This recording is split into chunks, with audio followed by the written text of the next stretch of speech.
c'est vrai, ça, ce qui se passe place de la République, ils appellent ça une nuit debout, mais ça concerne beaucoup d'entre nous ici. Nuit debout, c'est ce qu'ils font. Exactement. Ils bossent là.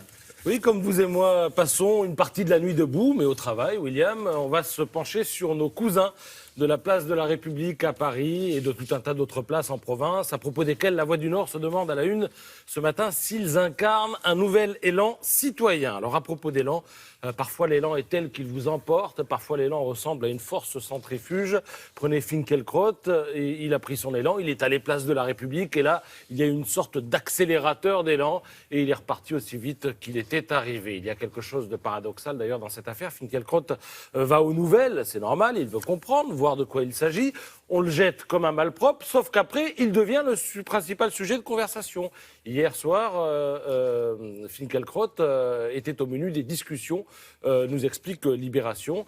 Ils étaient quand même 80 à participer à la discussion. Alors c'est idiot, hein, Finkielkraut venait pour voir, écouter, éventuellement échanger. On l'avait sous la main, mais on l'a viré. Alors dans l'Humanité, ce sont carrément 2 pages qui sont consacrées à Nuit debout. On apprend que les 3 commissions éducation ont fusionné et qu'elles vont rédiger un manifeste, attention. Et puis il y a cette photo. Alors je vous lis la légende de la photo. Hier, place de la République, pédagogie alternative, développer l'esprit critique des enfants, comment respecter les individualités. Les propositions bouillonnent. Oui, vous avez bien entendu, comment respecter les individualités. Alors les individualités, c'est vous, c'est moi, c'est le voisin, c'est tout un chacun, c'est par exemple Finkielkraut. Alors vous lirez dans l'Humanité que l'immense majorité des participants regrette ce qui s'est passé avec Finkielkraut. D'ailleurs, c'est écrit noir sur blanc, regardez, il ne faut pas avoir peur, la démocratie, c'est le débat. Eh bien, s'il ne faut pas avoir peur, n'ayons pas peur d'aller voir du côté du Figaro où, ce matin, Finkielkraut récupère une parole qu'on lui a confisquée pour dire ce qu'il pense de ceux qui l'ont expulsé de la place de la République. Alors, si vous êtes très nuit debout, je vous conseille de mettre un casque ou de prendre un peu de paracétamol ou de vous réfugier sous la douche quelques minutes parce que ça risque de piquer un peu. Alors, c'est Alain Finkielkraut qui parle.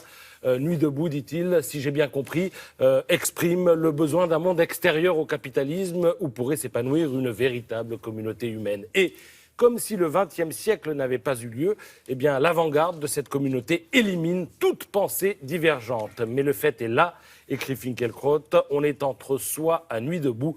Sur cette prétendue agora, on célèbre l'autre, mais on proscrit l'altérité. Le même discute avec le même. Ceux qui s'enorgueillissent de réinventer la démocratie, ils s'enorgueillissent de réinventer c'est un mot difficile, ça. La démocratie dans l'innocence de l'oubli. Et en fait, ils réinventent le totalitarisme. Alors Alain Finkielkraut raconte qu'ensuite, après s'être fait cracher au visage, il a repris son souffle à une terrasse de café dans une des rues qui longe la place de la République, une de ces rues où la vie continue comme si de rien n'était, dit-il. Et il dit c'est là que j'ai pris conscience que Nuit debout était une kermesse gauchiste sous cloche, une bulle révolutionnaire lovée au milieu d'une ville complètement indifférente. Nuit debout, tout le monde s'en fout, écrit le philosophe.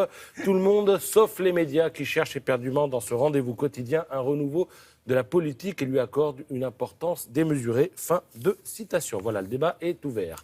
Alors sinon, je vous signale ce matin la une de l'Opinion qui pose la question après l'intervention télévisée de François Hollande. Ça va mieux ?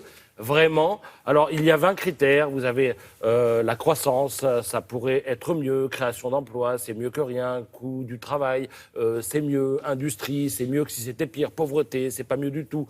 Mieux, un peu, beaucoup, etc. Et puis alors, vous avez le critère numéro 20, je vous le lis. Pluviométrie. Ils ont pris le critère de la pluviométrie. Je pense que c'est le petit point d'humour de la journée. La France retrouve enfin son potentiel. Les précipitations annuelles en France se maintiennent à 867 mm d'eau par an. C'est indéniablement un point positif du quinquennat de François Hollande, écrit l'Opinion. Et puis, pour vraiment finir, cette fois-ci, la une de l'équipe. Regardez, il y a 2 hommes. À gauche, Vincent Labrune, président de l'Olympique de Marseille. Mais pour combien de temps encore ? Puisqu'à droite, il y a un autre homme, c'est Xavier Giocanti, le possible prochain président de l'OM. Et c'est qui ce monsieur ? L'avocat ? Non, c'est le compagnon de Christine Lagarde, tout simplement. Ah oui. Il se pourrait bien que Madame Loudré... il fait quoi dans la vie, monsieur, là ? Monsieur Giocanti ? Il s'occupe de football ? Pas forcément. Pas forcément. D'accord. Écoutez, je vais lire ça en détail, je vous dis ça tout à l'heure. Ok, merci. À tout à l'heure.